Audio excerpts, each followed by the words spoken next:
तो आइए जो है देखिएगा ध्यान से। देखिए क्वेश्चन क्या है आपका, एक तरह से सेट क्या है आपका 1 है, और ये देखिए आप 2024 सेक्शन बी है, और क्वेश्चन नंबर हम लोग 21 करने वाले हैं, और उसमें ए बी 2 है। ए का मतलब है पहले ए करेंगे या ऑप्शनल में बी कर सकते हैं। तो यहाँ क्या है, एन एयर बबल इस ट्रैप एट पॉइंट बी, मतलब क्या है, अगर कोई स्फेरिकल जो है बॉल है या कुछ है, उसके अंदर यहाँ बी पॉइंट पे क्या है, एयर है। ठीक है, यहाँ एयर है और उसकी डिस्टेंस सी से कितनी है, तो आपका दिया है 20 सेंट, सी बी की value 20 centimetre in a glass sphere, कोई स्फेरिकल ग्लास है, आप रेडियस 40 सेंटीमीटर, और इसका जो रेडियस है वो कितना है, यहाँ से यहाँ तक 40 सेंटीमीटर। रिफ्रैक्टिव इंडेक्स कितना है उस ग्लास का, 1.5 है, सोन इन फिगर, ये फिगर में दिया है। Find the nature and position of image of the bubble seen by the observer at point. अगर ऑब्जर्वर यहाँ है, यहाँ से अगर इसको देखता है तो उसको कैसा पोजीशन नेचर दिखेगा या क्या देखने में लगता है, यही हम लोग को बताना है। क्वेश्चन देखिए बहुत अच्छा है, तो बच्चे थोड़ा इसमें कंफ्यूज हो जाएंगे क्योंकि ऐसे क्वेश्चन देखने को नहीं मिले, पर कोई बात नहीं है।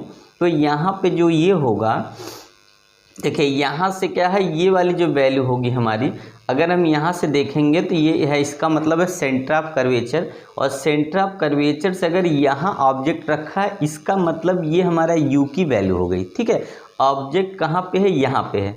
तो आप सीधे सीधे सॉल्व अगर करते हैं, तो अगर आप सोल्यूशन लेते हैं तो आपको सबसे पहले u की वैल्यू मिल गई, कितनी है u की वैल्यू, तो आपकी u की वैल्यू -20 सेंटीमीटर हो गया, और आपका रेडियस ऑफ कर्वेचर पहले से दिया है -40 सेंटीमीटर रेडियस ऑफ कर्वेचर है। n1 की वैल्यू जो है वो कितनी है, तो n1 की वैल्यू आपकी हो जाएगी, यहाँ से 1 है एयर के लिए, और n2 जो रिफ्रैक्टिव इंडेक्स है उसकी वैल्यू 1.5 होगी, और जो फार्मूला लगेगा वो n1 अपान कितना v माइनस n2 अपान कितना होगा u हो जाएगा, इक्वल टू कितना होगा, n1 minus n2 upon r लगेगा, क्योंकि जो है ये डेंसर से रेयरर के फार्मूला लगेगा, क्योंकि ऑब्जेक्ट कहाँ पे है, डेंसर में है, और ऑब्जर्वर कहाँ पे, रेयरर में है, तो डेंसर से रेयरर के लिए फार्मूला लगेगा।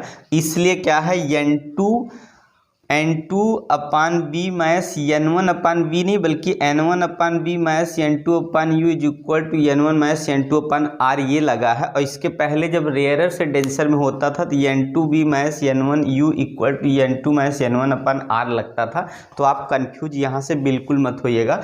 अब यहाँ से देखिएगा 1 अपान बी की वैल्यू आपको पता नहीं है, और यहाँ 1.5 है, और u की वैल्यू आपने देखा है कि -20 आपका है, इक्वल टू यहाँ पे ये कितना हो गया, 1 माइनस 1.5 अपान आर की वैल्यू -40 होगी। इसी को आपको बस सॉल्व कर लेना है, बस और कुछ नहीं करना।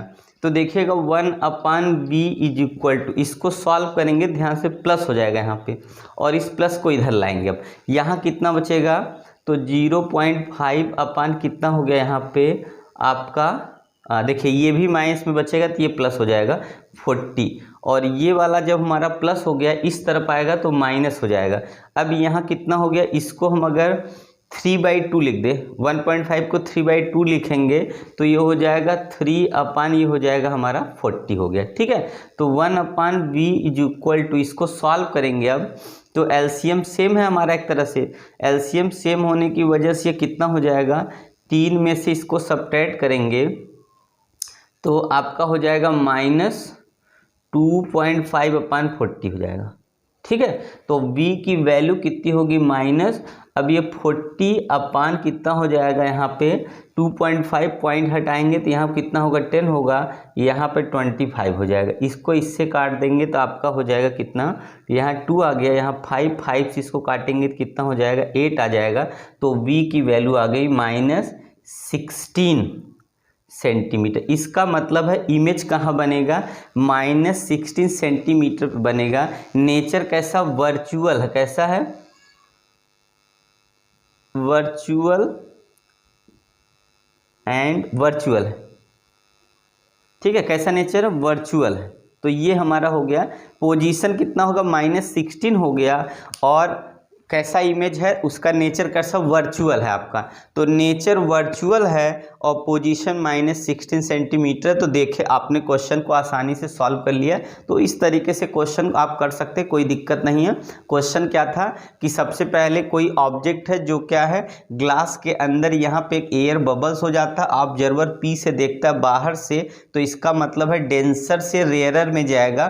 तो डेंसर से रेयरर के लिए आपको फॉर्मूला लगाना है और यू की वैल्यू आपकी कितनी हो गई, क्योंकि सेंटर ऑफ कर्वेचर से बात हो रहा, तो सी सेंटर ऑफ कर्वेचर यहाँ से है, इसका मतलब यहाँ से सेंटर से देखा जाएगा, तो ये वाली वैल्यू हमारी u हो गई और यहाँ पे v हो गया, और n1 n2 की वैल्यू दिया है। इस फॉर्मूले में डेंसर टू रेयर लगाएंगे तो आपका आंसर सॉल्व होके आ गया, -16 सेंटीमीटर वर्चुअल आ गया। ठीक है, आया समझ में? तो इस तरीके से आप क्वेश्चन आसानी से कर सकते हैं बिना डाउट के, और आसानी से क्वेश्चन को सॉल्व कर लेंगे।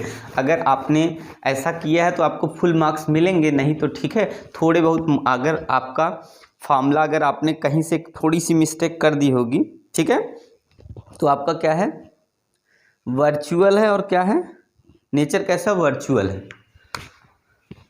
VIR होता है वर्चुअल। ठीक है, वर्चुअल और आपका वैल्यू है -16। ठीक है, तो आइए नेक्स्ट क्वेश्चन हम लोग लेते हैं।